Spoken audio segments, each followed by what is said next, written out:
राव खालिद साहब, आपका क्या ओपिनियन है इस बिल के कंटेंट के ऊपर और फिर जो प्रीटेक्स्ट बनाया गया है इसको ड्रॉप करने का, जिस तरह से कहा गया कि ये जमहूरियत के खिलाफ है, इंसानी हुकूक की खिलाफ वर्जियाँ होंगी, आप अग्री करते हैं इस बात से? देखिए, जो इसमें एक बुनियादी चीज़ है वो प्रिवेंशन ऑफ एक्सट्रीमिज़म, जो वायलेंट एक्सट्रीमिज़म का है। तो मेरा ख्याल है, जो मेरी इतलात है, अभी तक तो यूएनबी और बाकी भी वो इंतहा पसंदी की डिफ़ाइन उस तरह से नहीं हो सकी। उस पर बड़ा कंट्रोवर्सी है कि इंतहा पसंदी क्या है और किस तरह से मुख्तलिफ जगह पे तहरीकें चल रही हैं, कहीं पे वो वायलेंट हैं, कहीं पे वैसे हो रहा है, प्रोपेगेंडा के तहत भी हो रही हैं चीज़ें। तो क्या एक्सट्रीमिज़म डिफ़ाइन हो चुका है? अगर हो चुका है तो वायलेंट एक्सट्रीमिज़म जो है ये उसकी कौन सी शक्ल होगी?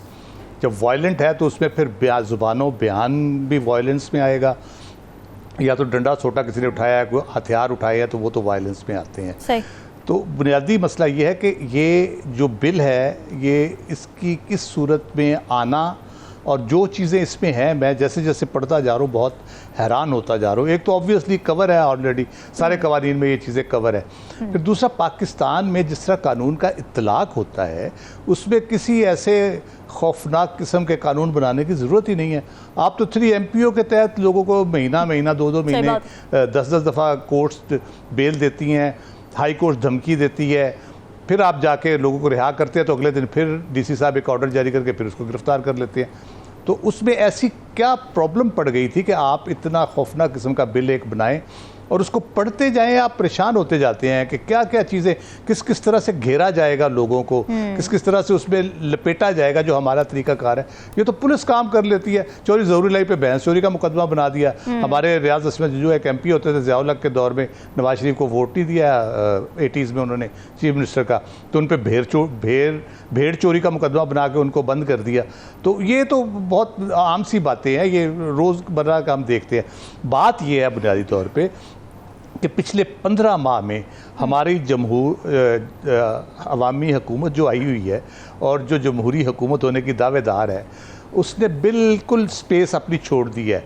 पार्लियामेंट ने अपनी स्पेस छोड़ दी है, जमहूरियत ने अपनी स्पेस छोड़ दी है। जो बालादस्ती थी वो पता नहीं कहाँ चली गई है। बालादस्ती पता नहीं किसको कहते हैं, ये हुकूमत लेने को बालादस्ती शायद कहते हो, या नो कॉन्फिडेंस मोशन को बालादस्ती कहते हो।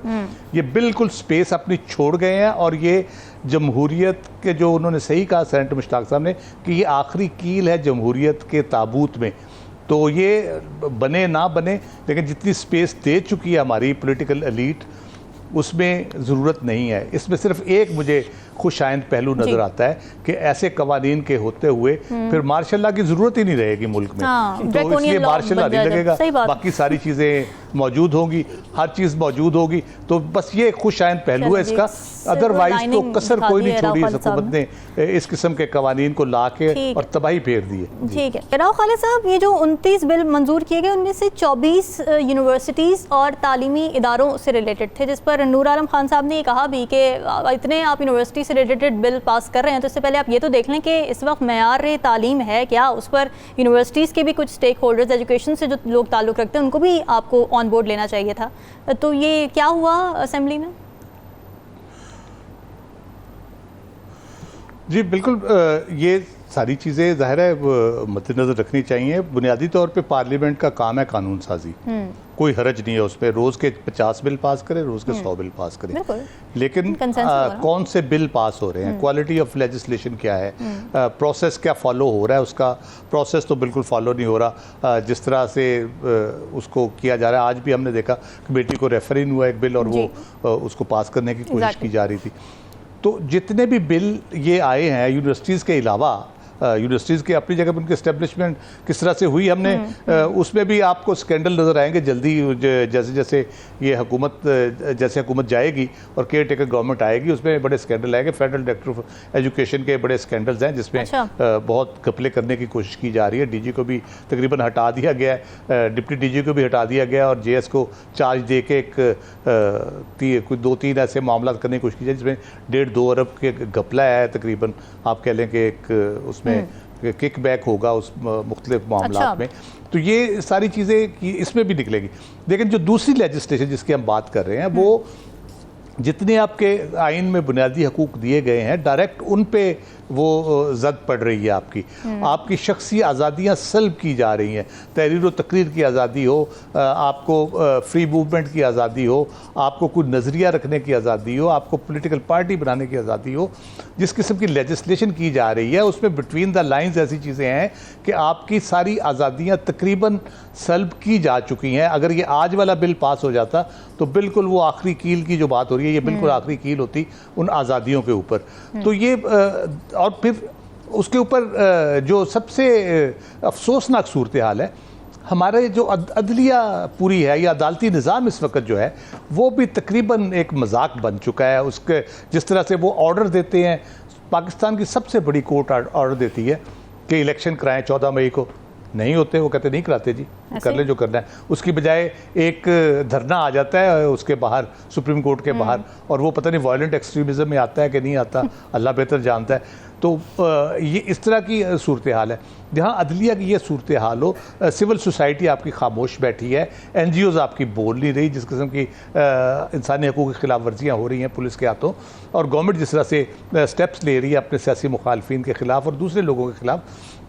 तो इस सूरत हाल में सिर्फ दुआ ही है कि अल्लाह ताला कोई बेहतरी की सूरत पैदा करे अवाम के लिए, क्योंकि खवास को तो मसला नहीं है, उनको तो रिहायशी मस्कन में फैले हुए हैं, वो चुप करके एक जहाज़ प्राइवेट लें या सरकारी जहाज़ लें, कहीं जाके वो बैठ जाएंगे आराम से। तो भुगतना तो हम लोगों ने जो यहाँ से कहीं जा नहीं सकते, जिनका जीना मरना यहाँ पे है, जिन्होंने इस मुल्क में रहना है। तो इस तरह की चीज़ें जितनी भी हो रही हैं उसके ऊपर बड़ा कंसर्न होना चाहिए, सिविल सोसाइटी को होना चाहिए, मीडिया को होना चाहिए, पॉलिटिकल पार्टीज़ को ऑब्वियसली होना चाहिए। शुक्र है आज सियासी जमातें एकदम से यकजुबान हुई हैं एक कानून के ऊपर। इसी तरह सारे कवानीन के ऊपर होना चाहिए था पहले भी, और अभी भी अगर ये होश के नाखुन लें तो बहुत बचत हो सकती है, वरना तो मामला हाथ से निकल चुके हैं। बस दुआ वाली सूरत हाल ही रहेगी, जैसे मैंने कहा। बिल्कुल ठीक है। क्या कहेंगे राव खालिद साहब, क्या कोई बेहतर तरीक़ा या कोई बेहतर ऐसे सेक्टर्स हैं जहां पर प्रायोरिटाइज़ करना चाहिए था हुकूमत को कि वो वहां पर फंड्स रिलीज़ करे ताकि कोई हमारी रेवेन्यू जनरेशन का मैकेनिज़्म भी ऑन हो सके? क्योंकि अभी तक तो हम कर्ज़ों पर चल रहे हैं, कर्ज़े लेते हैं, वही कर्ज़े हम तरक्याती फ़ंड्स में दे देते हैं, तो हम खुद से पैसे बनाने अभी तक हमें आए नहीं हैं। जी, मैं यही कहने लगा था, आपने जब कहा ना ख़जानों के मुंह खोल दिए तो मुझे हंसी आ गई। मैं कौन सा ख़जाना है जिसका मुंह खुला है? यहाँ पे है कुछ नहीं आपकी किटी में, तो आप उसका मुंह खोल भी देंगे तो उसमें राख निकलेगी, खाक निकलेगी, और क्या निकलेगा उसमें? उधार के पैसों से, जैसे आपने कहा, बिल्कुल उधार के पैसों से हम काम चलाएंगे।